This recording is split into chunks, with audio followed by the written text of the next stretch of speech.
Thanks very much. So, Colonel Dusek said that she was entering the 21st century by reading her remarks from the iPad. I'm stepping back into the 18th century. I have my remarks written on the back of an envelope. For the awardees today, this is for you. And so what I thought I would do is share a couple of stories about what it means to lead, some pointers as you begin the next journey of your life, the next part of the journey of your life. This is by no means a complete list, but a few ideas. One of the things that you will have to do as you grow up is to understand how and when to seize an opportunity. I went for a run with a friend of mine around Central Park, and every week or so there's an organization that organizes races in Central Park. So we were doing one of these formal races, and very often they have a sponsor, and they'll give something away for free at the end, apples or something. On this particular day, they were giving away free bagels. And we passed the finish line, and there was a few cafeteria tables laid up next to each other. And on one side of the cafeteria tables were volunteers handing out bagels. There were boxes of bagels on the tables, and then a long line of runners waiting to be given their free bagel. So I said to my friend, let's get a free bagel. And he says, nah man, I don't want to stand in a line. And I said, free bagels. He's like, nah, I don't want to stand in the line. I was like, free bagels. And that's when I realized there was two kinds of people in this world. There are people who see the thing they want, and there are people who see the thing that's preventing them from getting the thing they want. And so I went up to the line, I leaned in between the line, I put my hands in between a couple of people, I grabbed a couple of bagels, and I got us free bagels. And this is the point, which is you're allowed to take shortcuts, and you're allowed to go after the thing you want. What you're not allowed to do is push someone out of the way and deny them getting the thing that they want. No one got mad at me because I didn't cut the line. I didn't push myself into the line. I simply leaned in. What I sacrificed was choice. I didn't get to choose what I wanted. And this is the point. Stay fixated on the thing you want. Go after the thing you want. Use any means necessary to get the thing you want. But do not deny anybody else from getting the thing that they want. Lesson 2.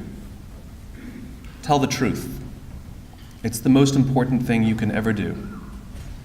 I visited Quantico Marine Base in Quantico, Virginia. And the day I was there, total coincidence, there had been an incident. And so we sat down for a meeting with the colonel, the boss of Quantico. He was going to give us a briefing on what goes on at Quantico.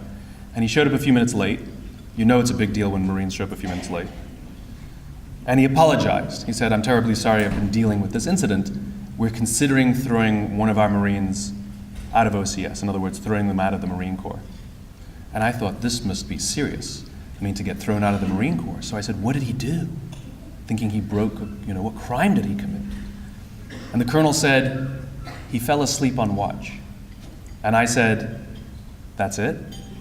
He fell asleep on watch in the woods of Virginia. And you're going to throw him out for that? You guys are tough. He says, no, you don't understand. When we asked him about it, he denied it. When we asked him about it again, he denied it again.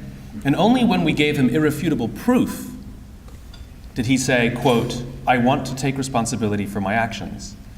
The problem we have is you take responsibility for your actions at the time you perform your actions, not at the time you get caught. He said, we had another Marine that fell asleep. He admitted it. He got punished. We have no problem with him. The colonel went on to explain to me that he cannot put this would-be leader in a position of responsibility for the lives of other human beings if they're downrange and for 1 minute, if his men doubt that the words coming out of their leader's mouth are anything but the truth, if they think that he's saying anything to cover his own hide or to make himself look better, trust will disintegrate and people will die. The amazing thing is we don't have to be in positions of life or death for people to earn our trust. for people to want to follow us and believe that we have their interests in mind and not our own. The single greatest thing you can learn to do to earn the trust of those around you is to tell the truth, good or bad, whether it puts you in a good light or a bad light. Telling the truth is really easy, or being honest is really easy. It's just about telling the truth. And so I have a little challenge for you for the next 48 hours, just to prove how difficult it is. So what's the time now? It's about 12:15 on, Friday today, right? So until 12:15 on Sunday, you may not tell a single lie. It's really hard.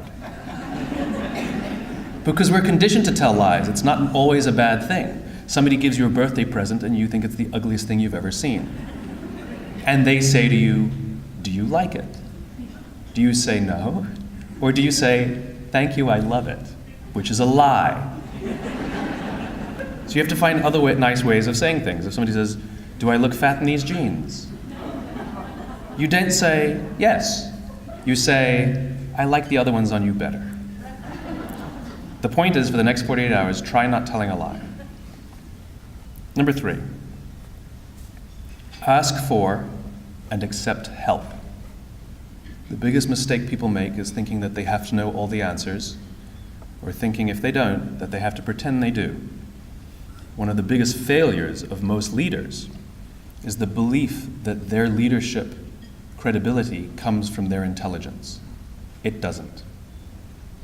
There was a retired captain from the Navy, Captain David Marquet, who was a career naval officer, submariner, who was given one of the greatest honors any naval officer could ask for. He was given command of his own submarine, a Los Angeles-class, nuclear-powered, fast attack sub. How cool is that? He was going to be given command of the USS Olympia, and it was one of the best-rated crews in the whole fleet. And Marquet, like many, believed that his credibility as a leader would be based on his own intelligence. And so he studied that boat for a year. He spent a year on board learning every screw, every nut, every bolt, every valve. He studied the dossiers of his crew. He knew everything about who they were, where they come from, what their educations were. He was going to be a good captain. 2 weeks before he took command of the Olympia, he got a phone call that told him, "You won't be the captain of the Olympia, you will be the captain of the Santa Fe." And by the way, it's the worst rated crew in the entire United States submarine fleet. They ranked last or close to last in almost every readiness measurement the Navy had. Marquet didn't want to let anybody know that he was a little bit unfamiliar with this slightly newer ship, so he kept it to himself. And he's still an ambitious guy with a big ego, and he figured, if I give good orders, I'll have a good ship. And if I give great orders, I will have a great ship. And so on the first day, he started barking orders to set sail, and everything was going smoothly. Everybody was following orders. It was great. Second or third day out, submerged, they decided to run an exercise. They turned off the nuclear reactor manually and pretended they had a meltdown, and they ran on battery power. It's called EPM. And Marquet decided to make it a little harder to see how his crew would respond under pressure. So he gave a simple order: ahead 2/3, which means run the boat 2/3 its maximum speed. His number 2 in command, standing right next to him, who incidentally had more experience on the boat than anybody else, 2.5 years aboard the Santa Fe, repeated the command, ahead 2/3, and nothing happened. Marquet peers out from the side of his periscope, and he sees Seaman Jones, a couple stripes on his arm, just sitting there squirming in his seat. Marquet could see it. Marquet says, "Seaman Jones, what's the problem?" And Seaman Jones replies, "Sir, there is no 2/3 setting. Apparently on this slightly newer boat, there was just no 2/3 setting on the battery power." So he turns to his number 2, he said, "Did you know this?" He said, "Mm-hmm." He said, "Then why did you give the order?" He said, "'Cause you told me to." And it's at that point Marquet realizes that he's aboard a ship that he doesn't understand, and he has a crew trained for compliance. It's not like he can just turn around and come back and change his crew out or get another boat. This is his crew. And so he was forced to re-understand what leadership means. Leadership is not the captain knowing all the answers. Leadership is trusting that his people knew more than he did. Because the person who did know was Seaman Jones with 2 stripes on his arm who knew exactly how the ship worked. The people at the top have all the authority, but the people at the bottom have all the information. The goal is not to push the information up. The goal is to push the authority down. Trust people that they know how to do their jobs, and when they offer you help, say yes. Admit you don't know things, because when you admit you don't know things, people will help. When you say you know everything, it's not that people don't want to help, they just don't think you need it. Ask for and accept help. Take the risk to trust people. That's the next lesson. Bob Chapman, who's a dear friend of mine, runs a large manufacturing company in St. Louis called Barry-Wehmiller.